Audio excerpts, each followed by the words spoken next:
সুস্মিতা সাহা একটি গরিব ঘরের অল্প বয়সী মিষ্টি চেহারার এক মেয়ে, যে বিয়ের দিন ভেঙে পড়েছিল কান্নায়। হয়তো সেই চোখের জলই আগাম জানিয়ে দিয়েছিল এই শ্বশুরবাড়ি একদিন তার জীবনের জন্য অভিশাপ হয়ে উঠবে। তার সেই কান্নায় আশেপাশের মানুষজনও কেঁদেছিল, কিন্তু কেউ জানতো না মাত্র 2.5 বছরের মধ্যে সে আবার বাবার বাড়িতে ফিরবে, একেবারে বিধ্বস্ত, একা এবং ভাঙা আত্মা নিয়ে। এই 2.5 বছরে সে কি না করেছে!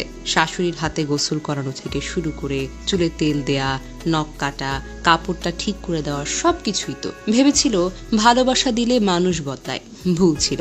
তার স্বামী পলাশ সাহা ছিল মায়ের ছায়ার বন্দী এক পুরুষ শিশু, 35 বছর বয়সেও যাকে নিজের হাতে খাইয়ে দিত মা, যার ঘুম, পোশাক, অফিসে যাওয়া না যাওয়া সব কিছুর সিদ্ধান্ত নিতেন তার নিজের মা। সুস্মিতা শুধু দেখত, স্বামী স্ত্রী নয়, ঘরে যেন চলতো মা ছেলের এক অদৃশ্য প্রেম নাটক। সেখানে সে ছিল এক অনাহুত চরিত্র, তাদের মাঝে কথা বলতো, সে গেলে থেমে যেত। এই মানসিক টর্চার, ভালোবাসার অনাহার আর উপেক্ষায় একদিন ভেঙে পড়ে সুস্মিতা।